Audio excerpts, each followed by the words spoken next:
best piece of advice is be disciplined. I'm reading Yeah, Success very Habits good. right now again.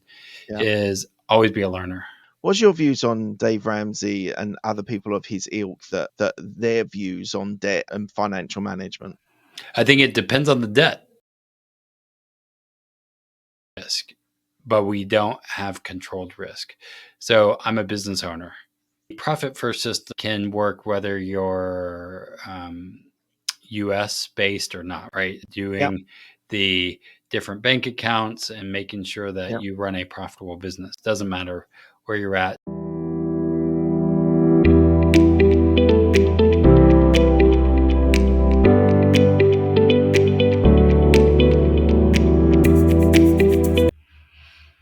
Welcome to another episode of Business Growth Talks. Today we have the pleasure of speaking to Brandon Neely, a seasoned entrepreneur and financial expert. Brandon is a profit first and bank on yourself professional and the co-host of Wealth Wisdom Financial podcast alongside his wife, Amanda. Together they share valuable insights drawn from their decade-long experience managing Overflow, Coffee Bar, L3C, and their current venture in financial consulting.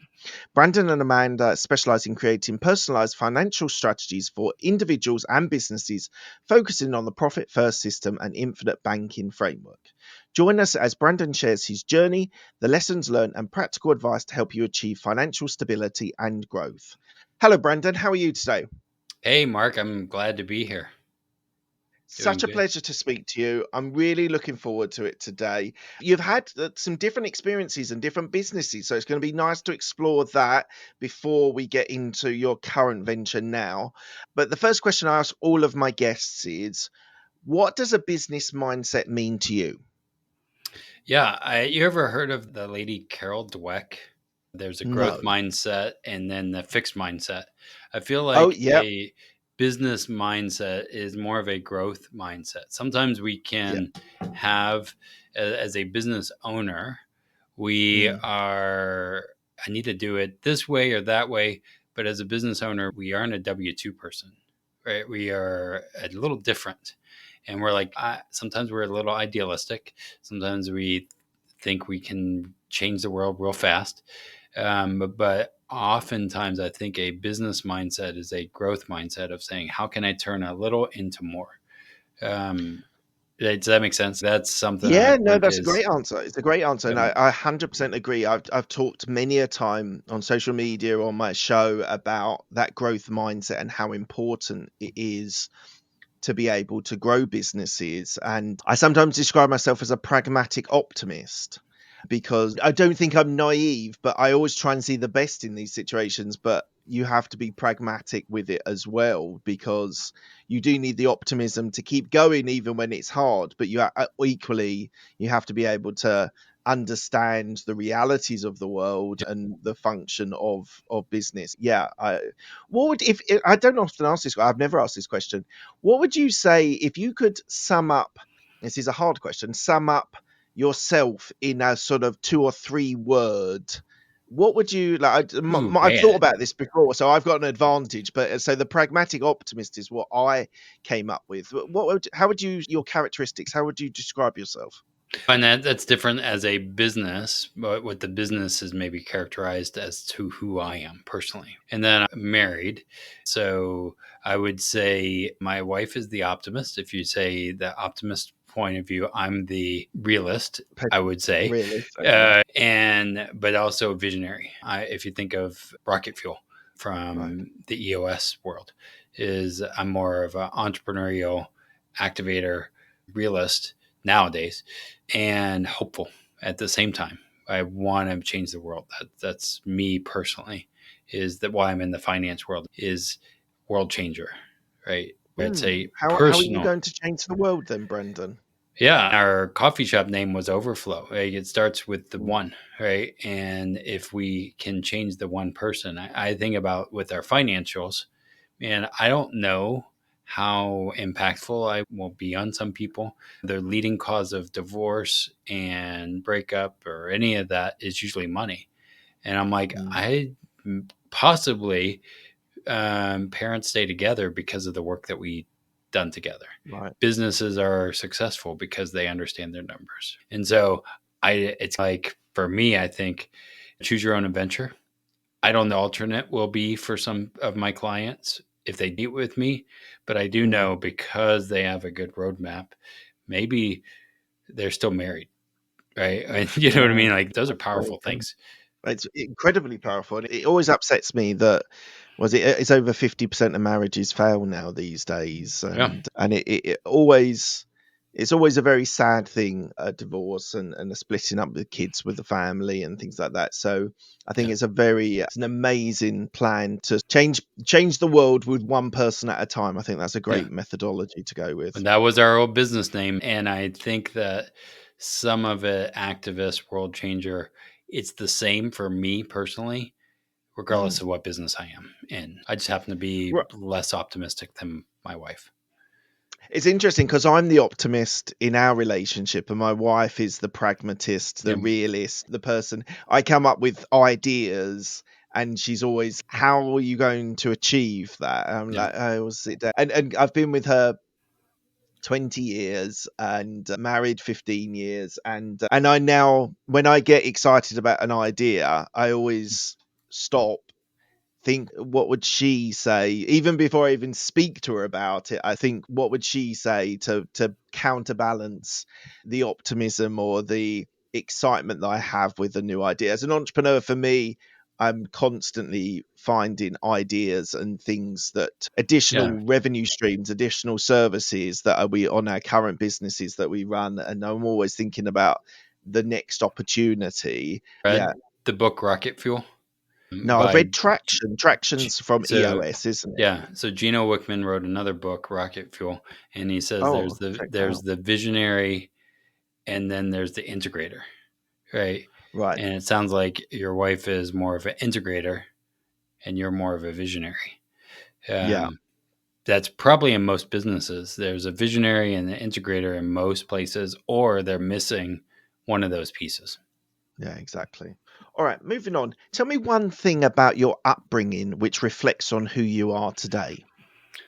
Shoot, that's a man. I was born. Both me and my wife were born very poor, and for me, I was born single mom who had multiple marriages, and but my mom was also a salesperson. She would go door to door selling aerial pictures of people's houses, right? Oh, I right. would go with her in the summer times and that learned about man how to do this stuff. We'd listen to those. You ever heard of those cassette tapes? Those Yes, of little course. things. Yeah, you know. Yeah. And we would listen to audio self help. I forget who is Zig Ziglar. I think his name was. Zig Ziglar. Yeah, amazing. Yeah. We listened to his videos, and I think that has still led into it. However, we were still poor. I think now I have a 5 year old, and I'm like, man, this kid's been on more trips than I Mm, have, and I'm like, this is amazing. I yeah. just got to teach him how to be a good steward. And wealth is not just money; it's time, it's all kinds of other Yeah. things. Yeah. It's interesting you say about trips, because I grew up in a working class family. We always took holidays in the UK. So my first flight was, I was 17 years old. I went with my friends to, it was a Magaluf or something like that. It was a terrible sort of teenage party island Yeah. and whatever. But it was interesting. Like my kids are 8 and 10, and they've taken more holidays abroad. And now we don't always drive. We drive sometimes. We don't Hmm. always fly, depending on where we're going. But they've been abroad like so many more times than I did, and it's hard to, their reality is different to my reality. Yeah. So Yeah. I find it's always like they've got this viewpoint that going to France, Italy, Greece, or whatever in the summer is quite normal. Yeah. And it's Yeah. like sometimes when I talk to them about me as a younger person and things like that, technology is another thing as well. When they say they can't believe I had my first phone at 18 years old, they're like, "What? No, seriously." Like, I went to university, and my mum was like, "Oh, I suppose you should get a mobile phone now." It's always an interesting, the perspective of, and Yeah. it'll be the same in another 20 years. 30 years, 40 years, when they've got their kids, and they'll be, whether it's AI or VR or whatever that they're using, that the kids won't be able to perceive it. It's an interesting thought exercise of what you had as a child and what they have now Or as young experiences. children. I never saw snow until I was like 14. And I'm like, now he lives in the north and that happens regularly, but it's just something that I'm like, I told somebody I'd never had it, seen it. And so it was Mm. my mom's old boss. And he's, Right. really? Let's pay for a trip for you guys to see snow. And I was like, Oh, that so must be, nice. that's awesome. Yeah. So that was a great experience. That was like, oh, this guy is a business owner. He was Mm, able to pay for two little kids to go see snow for the first time. right. That was a powerful thing. That's amazing. All right, let's talk about Overflow Coffee Bar that you started in 2010. So, why did you start a coffee bar? And I know the community side of it was very important to you, but Mhm. what made you start the business as a coffee shop owner? Yeah, so going back to my three words of world changer or the justice idea is one is community building, building that cheers environment. I grew up in New Orleans, so I wanted to like have know your neighbor kind of thing, but also ethical economics. We learned that coffee was the second most widely traded commodity in the world. Americans Right. the number one consumer, and the poorest countries were coffee growing countries. And I was like, hey, somebody needs to do something about that. That's what led me into when you hear those things, typically, whether it's Yeah. God, a higher power, or something, I don't know, whatever it is. If you hear somebody needs to do something, usually it's you. And so we're like, Mm, oh, that's, we should start a coffee shop. And then that overflow came into percolating, if you will, in right. 2008. And then we eventually opened in 2011, but it was the worst time to start a coffee shop after a great recession. We were optimistic, idealistic people that thought it's going to be perfect up and to the right. I'm Did glad did your we did were your naive. business used to be called Grandma's Wealth Wisdom? Our business was our coffee, or our financial firm was that. Yeah.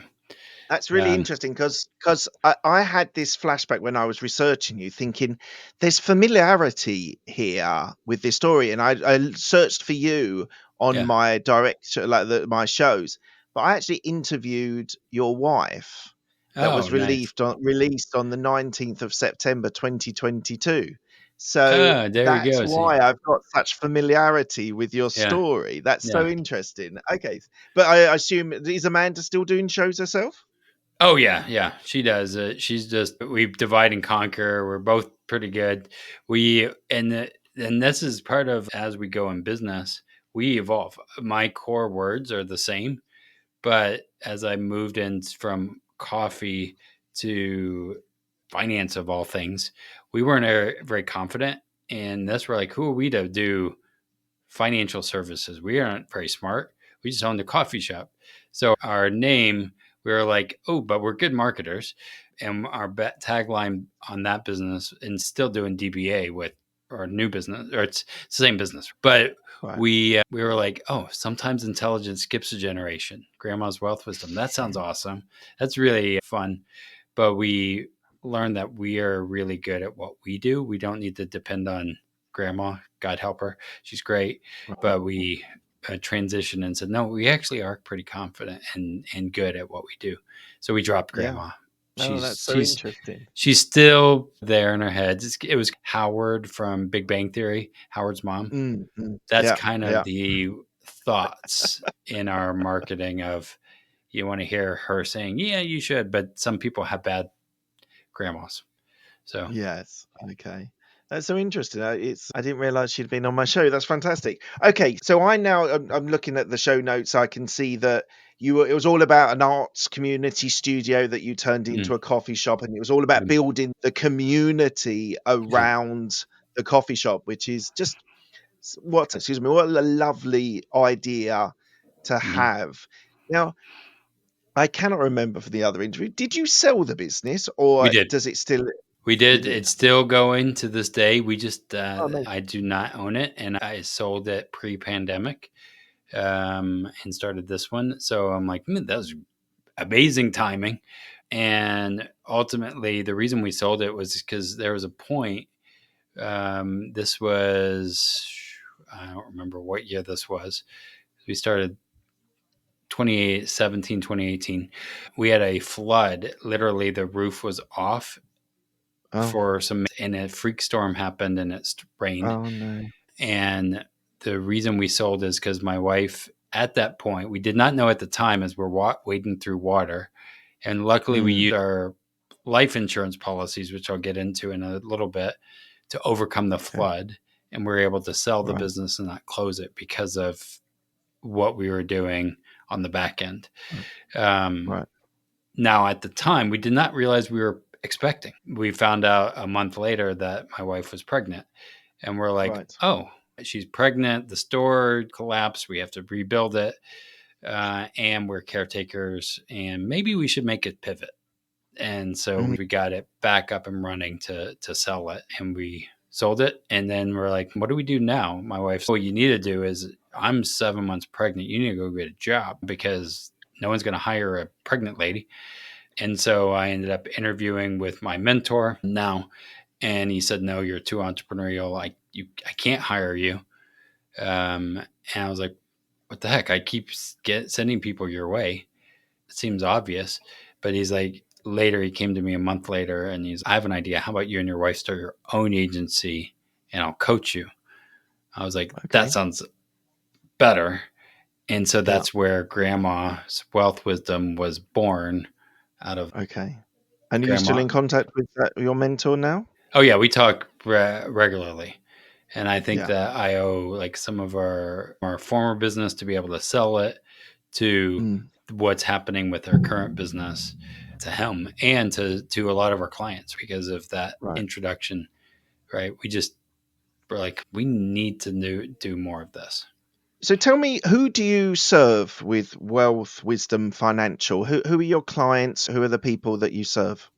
Yeah, I think again, business owners, I am Profit First certified. So as we were talking about off of in the green room here, was the Profit First system can work whether you're US based or not, right? Yep. Doing the different bank accounts and making sure that Yep. you run a profitable business. Doesn't matter where you're at, profit is still profit and percentages are still percentages, right? Mm, So mm, I can speak to a lot of those things and be able to see whether it's a euro or a dollar, it doesn't matter. yeah. However, I do a lot with this thing called infinite banking, which is properly designed life insurance, and I my specialty, and that is primarily in the States. And then there's a lot of misinformation out there by Dave Ramsey and these sorts that are like, yeah, Mm, but this is this way and that. I'm like, not everything is as it seems. And there's a lot of shady people out there, both on the financial services, wealth accumulation, Wall Street side, and on the life insurance side. For me, I want to serve our clients and make sure that mm, the policies we build, whether it's life insurance or the system with Profit First, is a foundational thing that they can pivot and use. Because as we learn, things happen in life and business, but we want to be able to overcome those things. And that's why mm. we wrote our book and how we to serve everybody. I think Right. ultimately our book can be used for anybody, but Yeah. right, oh, So, it's so let's individualized. touch on Dave Ramsey. So I've got a particular view on Dave Ramsey. His whole idea that debt is a terrible thing. Yeah. I'm a landlord, I'm an owner of properties, and I know leveraging debt is Yeah. incredibly great way of being able to grow the business. What's your views on Dave Ramsey and other people of his ilk, that their views on debt and financial management? I think it depends on the debt, right? So whenever you're just putting everybody into one box and saying all of this, and this is why if you talk to a financial professional and they just give you blanket answers, the Mm, answer is it depends, right? If mm, you're in mm, credit card debt and spending like a drunken sailor, mm. then that is you need to get rid of it, right? Yeah, If yeah. you understand how numbers work and you have a good system in place of having properly managed, it Mm, can be good. But however, some business owners don't know how debt works either. And they're like, Mm-mm. yes, I'm just going to, I have all this and I have 100 properties, but they aren't cash flowing right because their interest rates Yeah. on whatever is stupid.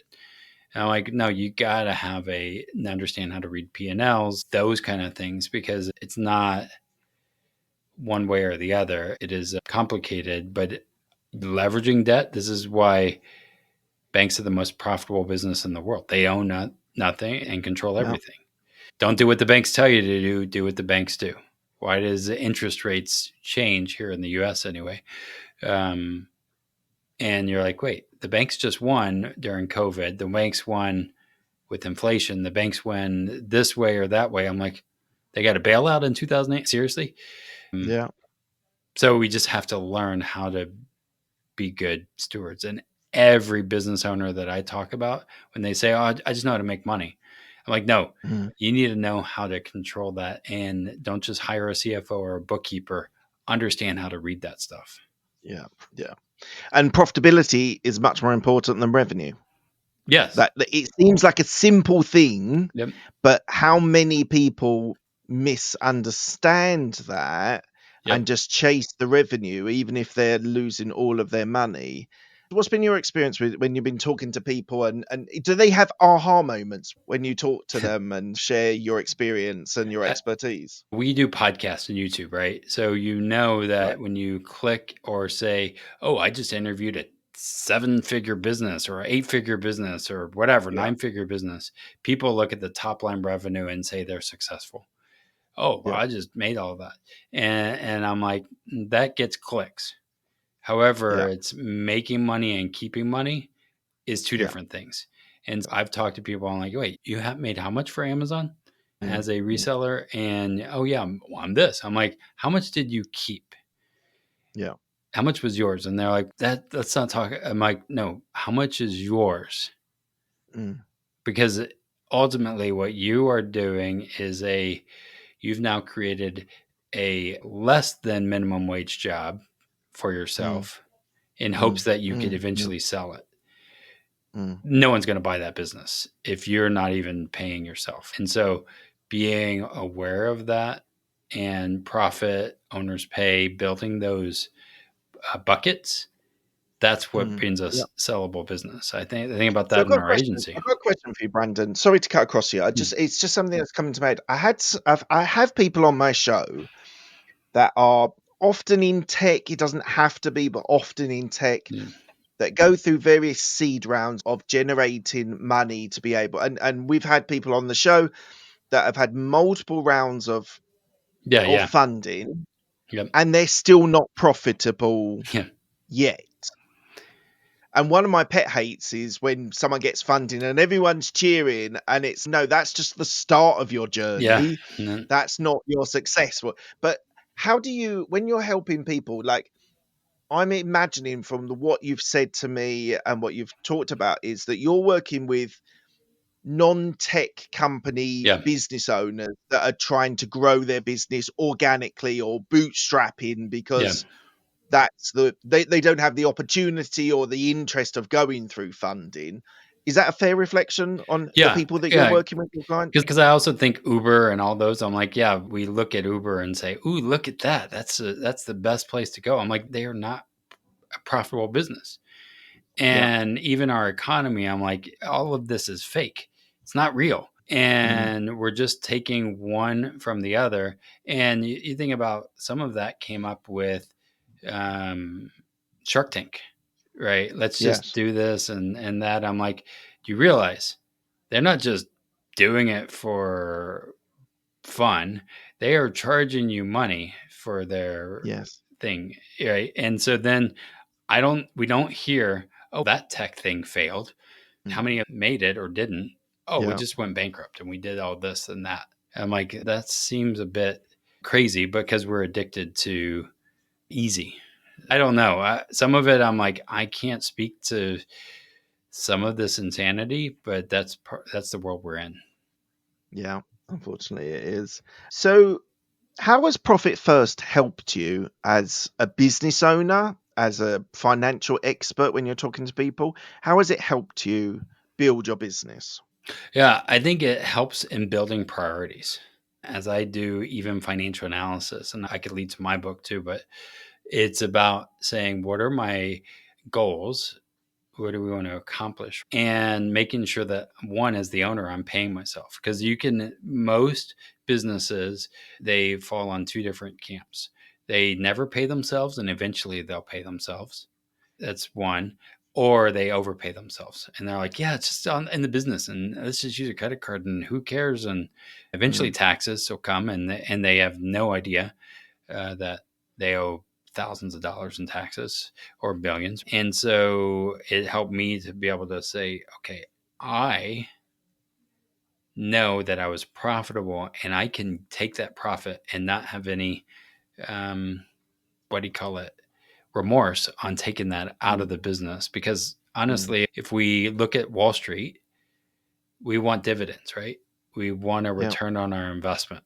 We Yeah. will say that all day, every day, but yet we won't take it from our own business. And I'm like, isn't that more important? But there is an element of, especially in the first couple of years of Yeah, starting a business, you have to reinvest everything in. So to be able to get to that point where then you can take dividends out, like as stocks or shares or real estate. But how many of, tell me about an example, because I find this unfathomable to understand. But what about those companies that take out too much? So they are profitable, but they're taking out a salary year, like a salary, which is beyond their beyond what is actually realistic for their business. Because we talk about people not taking enough out and reinvesting into business, but yeah, I want to flip it on the other side. Those guys that you meet, that yeah. you're talking to, that actually take too much out. What's the conversation you have with them? It depends on the business, right? We're looking at the big guys and the big companies and say, oh, let's do stock buybacks and let's do all this other craziness. And Mm, they think they're going to be them and they're not. And sometimes I'm like, you know what? In order to make a business that lasts longer, you need to put yourself on a salary yeah. or something, especially if you're like me in a high commission world. So I just give myself a salary consistent. And then as the owner's pay bucket goes up, I'll increase my salary, Mm, right? But mm, I don't just say, "Oh, I made 100,000 this month. I'm going to take and go buy a car." I think that is ridiculous, and yeah. so that's part of living within our means. And Yeah. most people are just like our Instagram lifestyle is let's take a picture with a jet and show I us we're know. successful. Yeah. It's I think terrible, isn't it? some of that is stupid. But I Yeah. also think wealth is not just revenue. Wealth is time with family. There's so much more 100%. to that. Was able to buy this and show this on, I Yeah. don't know, whatever. And I think that's where I don't probably make as much. And that's okay Mm, because I'm not defining wealth. And again, I have a financial firm on money about wealth and people will think, yeah, but it's all about money. I'm like, no, that's and actually one of the time less. is like the Yep. time I get to spend with my kids being an entrepreneur versus my corporate career for 14 years where I never saw them. Yeah. It means so much more, especially young kids as well. It means so much more to them as well as you Yeah. to be around and be available and Yeah. be present. So time is one thing that you can never get back, especially with kids, in my view. So tell me about the life insurance. That's another area that you work on. So tell me about who you serve, how you help people there. Yeah. So before I get into that, I do want to bring up the book and the book that I Okay. mentioned. And this is like where then I maybe would implement the life insurance in some Okay. buckets. So as we built this idea of profit first, we said most people haven't actually made a plan. Yeah. They're just in chaos. Yeah. Whether and I don't know how your tax code works, but ours is crazy and Us too. it's confusion, haphazard, anxious, overwhelming, and stressful. Right? That's Yeah. chaos.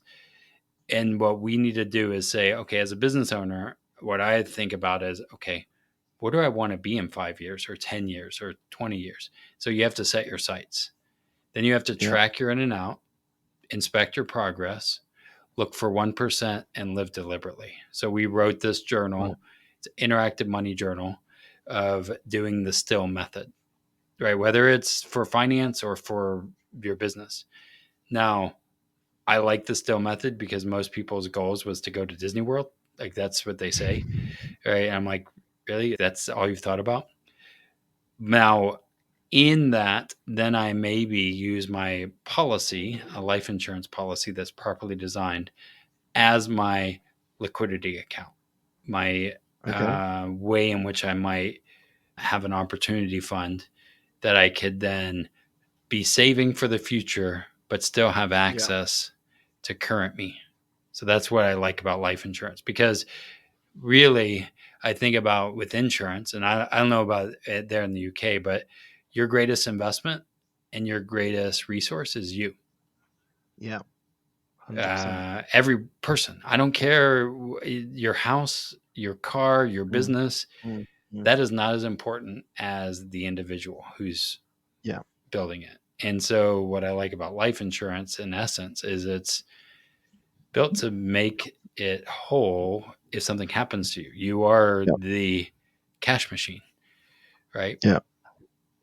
So anyway, and so then just whole life adds a component where I can still access and use the cash value to buy Yeah. things like an office or Yeah. whatever. That's amazing. What's been your biggest struggle, either professionally or personally? I think some is understanding the systems, and my biggest struggle probably marketing, right? Seriously, like everybody wants, again, we look and say flashy helicopter thing or whatever, and I think that people biggest struggle is people don't want to think. We want it done for you, everything service, and that's been the hardest part for me. Is you have to be a thinker if you want to run a business. You have to, and that's been the hardest part of helping people not just take Dave Ramsey's words and say, "Oh, yeah, he's great," but actually learn to think and growing our podcast, YouTube, marketing, and it keeps changing every 5 minutes. So Yeah, yeah, no, it's how do you advertise or market beyond the podcast and the YouTube channel? What's your method of generating clients? yeah, some is like on podcasts here, like doing an interview, and then some people Mm, are like, "Hey, that's really good. I want to talk to him." Right? Those things because it's about building trust, and some is they jive with me in that regard. So podcasting is one way, maybe Facebook ads, or but maybe it's public speaking. But most of it's in relationship, and if you then serve a few clients, then you get a referral because they're like, yeah, yeah, this guy changed my life. Yeah, again, some of it's a long tail thing. I don't know how it's going to yeah, end, but I work with my my clients who they don't have kids, or I've had clients that their 21-year-old died and they were had policies, and we were able to help them through it. He'll be a client for a long time, right? yeah. Just What's it like those working with parts. your wife? What's it like working with your wife? We're still married. That's a That's a good sign. great thing. What we've learned is, and this is something in priorities. You ever watch the jar thing, the jar analogy, where you put the rocks and the sand Yes, and yes, right. yes. So It's a really so. Just talk us through it for the people that yeah, either haven't seen it because you've got one jar and you put rocks in first of yeah, all, yeah, then you put stones in, and then you put sand in so you can get more in. yeah, So yeah. just tell us what's the rocks, what's the stones, and what's the sand. Yeah, so it's the big things, and I'm leading to my wife and working with her. But Okay. so if you just put sand into this jar, you will fill the jar with sand, and you can't put rocks in. So you have to. It's an order of priorities, and Yeah. so this goes back into the chaos of people just saying, "Oh, let's do this," right? And so what we think is as you prioritize your life, we also are caretakers, and we also have a 6-year old, right? So working with her, what we've learned is we gotta prioritize the big rocks first. We're Mm, very disciplined. We do the same things every day, pretty much, right? right. But my son knows at 4 o'clock we don't talk about work. right? Okay. On Saturday nights, we have date night where my wife and I Right. go out and Nice. we don't talk about work. Sundays Nice. are family day.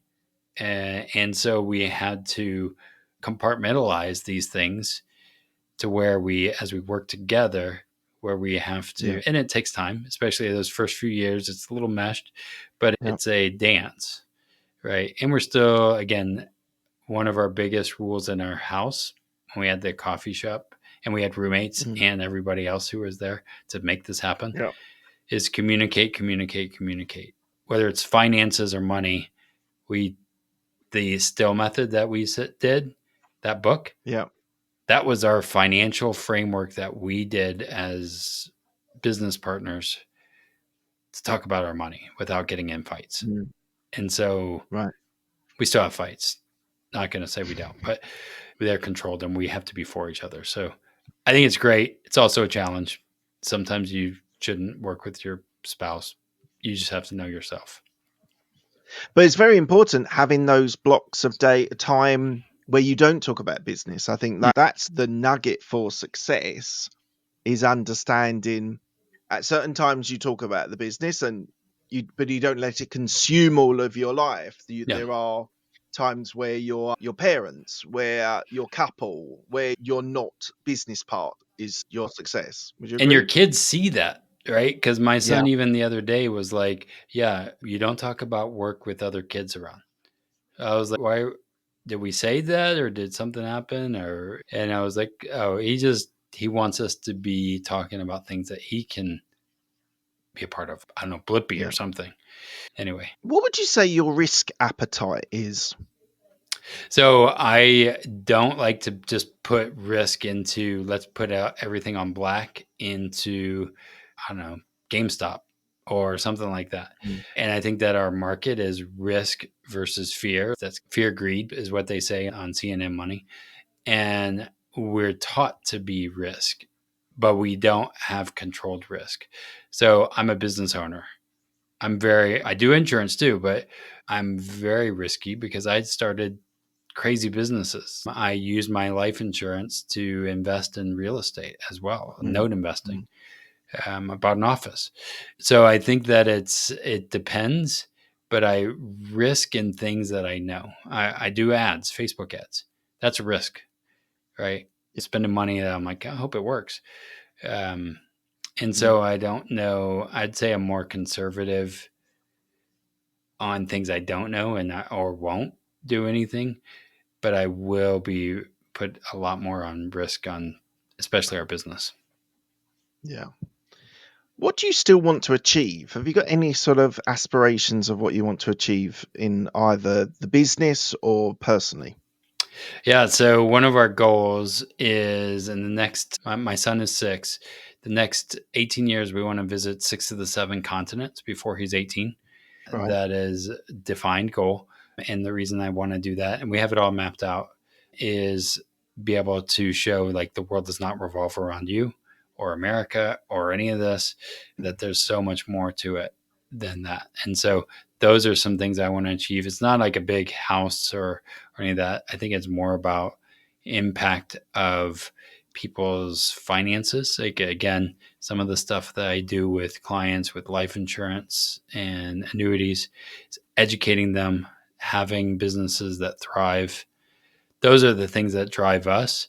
Now, will revenue follow? Absolutely. I want to have my what we call is our freedom number is 12. I want to be able to mentor and train 12 people that are part of our organization that are leading other people, right? Mm. That's a big number for us. That's for my wife specific. So it might be 24 total, but I think it's a long game to be Yeah. able to get How many there. employees do you have? Right now we have 5 of us total. How have you evolved as a leader, as a CEO, as the top of the company? Obviously, you share the responsibility with your wife, but when you're managing people, how have you evolved as a leader? Yeah, so I remember when we had the coffee shop, I remember one of the staff almost put me into the hospital for high anxiety and blood pressure and Oh. stealing and not showing up to work. And I was like, man, this place is killing me. Fired the girl and I almost ended up, I got back to normal right after I fired her. Right Really? now, that was where I said, I'm never going to have staff ever again, ever. I'm not doing this. But yet, in order to grow, I need to learn that I can only do so much when it's servicing our clients. Being on Mm, this podcast, I got to be present here to mm, grow it, but also there's clients stuff that happens. So I've learned to build it and then learn that I can hand it off. Or right. even from a sales point of view, teaching associates who are maybe 2 years behind us or 3 years behind us did. And you can learn from me. You do, I watch, you do, all that kind of stuff, to where Yeah. then they end up being a mini version of me in the areas that, does that make sense? Like Yeah. training and mentoring, discipling, whatever you want to call it. There will be people that leave you, but that Yeah. doesn't mean you change. I want to help them be better people because they worked with me or became a client of mine. Yeah. Did I answer the question? Fascinating. It did Okay. answer the question really well. Look, we're coming to the end of the interview. We ask the same 6 questions to all of my guests. They're quickfire questions. They don't need a quickfire answer. The first question is, what's the best decision that you've made? Does everybody say marry their wife? Seriously. Some do, I yeah. mean, Some, yeah. I mean, uh, Which is a good answer, I mean, especially if she's listening.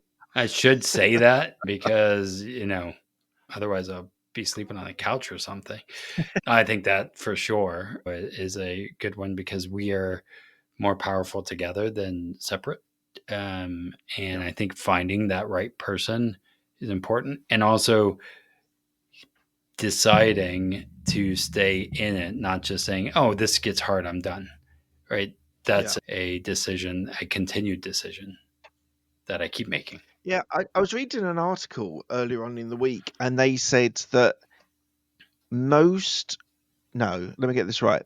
They said that one of the successful traits of a successful business person is actually being married. And I thought it was really fascinating, that whole idea, because as your words, like you're better together as a team than as individuals. But actually, I always think that my wife and my kids keep me very grounded and Yeah. keep me very, or I always, it's a terrible it's someone, I like cycling, and a guy, Bradley Wiggins, won Yeah. the Tour de France, first Brit to ever win the Tour de France. And I love this story that he told. He was like, it was celebration. It was the best thing that British cyclists had ever achieved. And he stood up there with his son and was holding his son, and everything finished. And his son went, "Dad, I need a poo. You have to help me get to the toilet." And he said it was just such a, yeah, that's the reality of the world. Like, it doesn't matter Yeah. what I've achieved as a sports person, the first thing that any Brit has ever done. But the reality is that there's still times with your children you just have to do what you have to do. So I always think it's a very good grounding Yeah. for people. Do you agree? What's the difference in your life with having children? Yeah. Some is you might go slower. Also, I believe that business is a lot like children. Having staff, I have a 6 year old business and a 6 year old, right? Right. And what I've learned in the beginning of a business is, man, you got to wipe its butt and do all kinds of craziness, right? Yeah. And then as it grows, you all of a sudden have more freedom or Yeah. they become crazy. But it's like we have to be intentional with how we are part of them.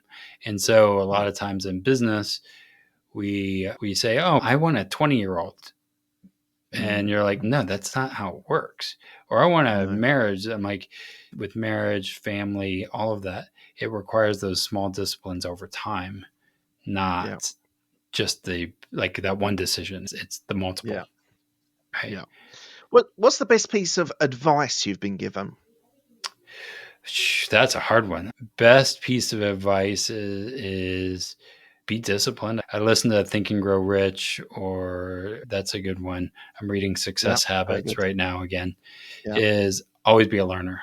And the three things I think about is when I tell anybody, it's know that you're called to it because it'll get hard. That means your Yeah. marriage. And you will not know 100%. If anybody tells you that you were 100% on your wife, that you had doubts. Every one of us did. Yeah. Somebody's, oh, yeah, I never had doubts. I'm like, you aren't human then. Um, Yeah. because know that because it will get hard. Have a team around you that care about you, not just your business or your things, Yeah. and then know your numbers. And Yeah. those three things, and those came from different people, right? Whether it's Mm. faith, various things. So those are the Brilliant. best three things. Good. Next question. Who's the person that's helped you most in your career? Oh, besides my wife, my mentor, Mark Willis, who runs Not Your Average Financial podcast. I've had Um, Mark Willis on my show as well. oh, probably, yeah. Yeah, I have twice. He's brilliant. He's an You, amazing guy. Mark probably introduced you to Amanda, and then Yeah, somehow that probably. happened. I bet you.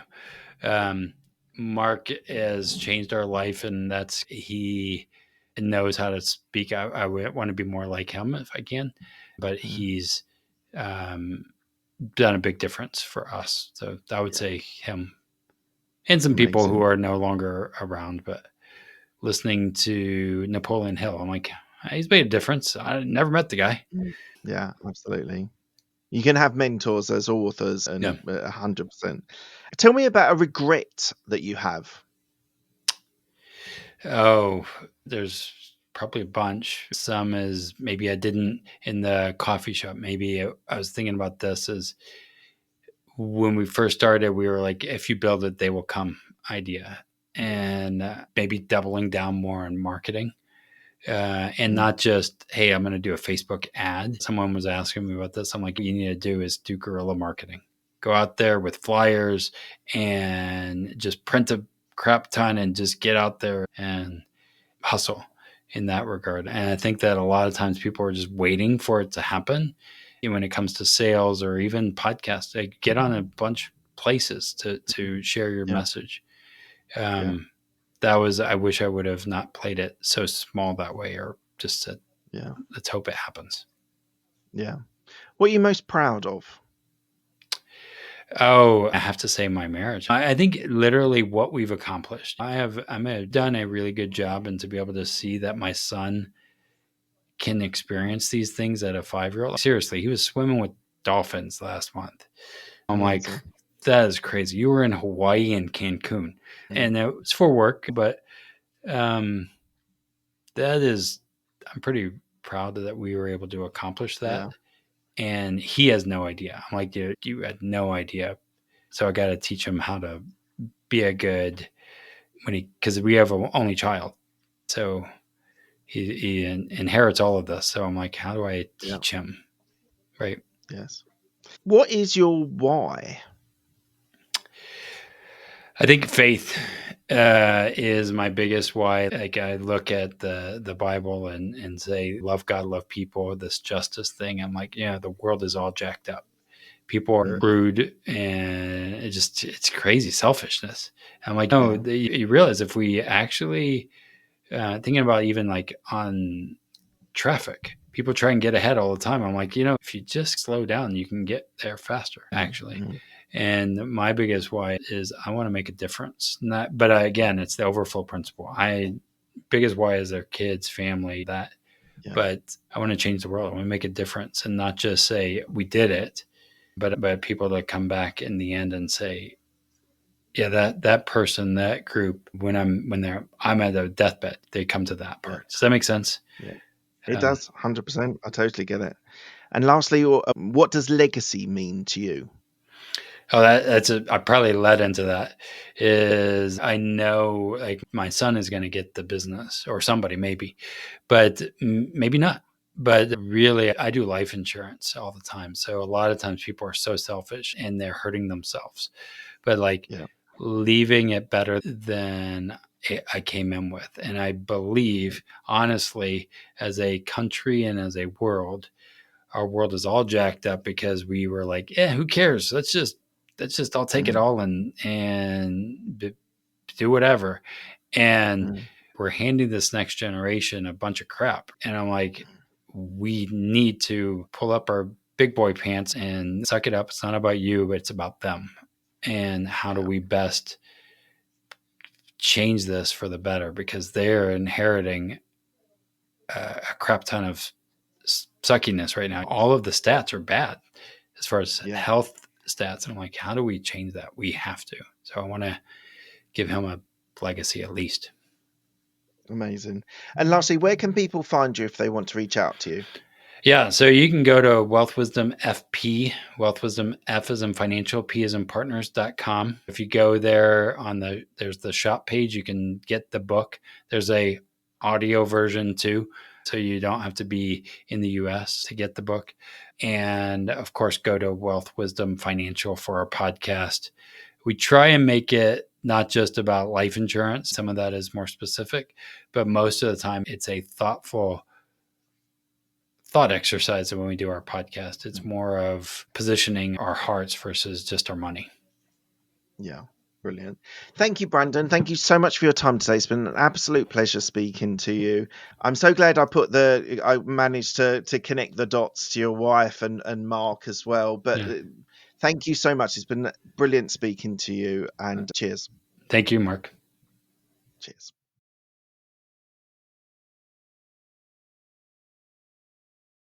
I really hope you've enjoyed that content. It's a really fascinating interview that I've done there. So please do, if you are enjoying this content, please do give it a like. Please do give a subscribe. It'd be really good to boost the subscriptions. It really makes a difference to the algorithm in YouTube. So thank you for that. If you do hit subscribe, hit the bell icon and you'll get all of the content. You'll get notified when all the content is available. Thank you so much for your time. It's really appreciated. Thanks a lot.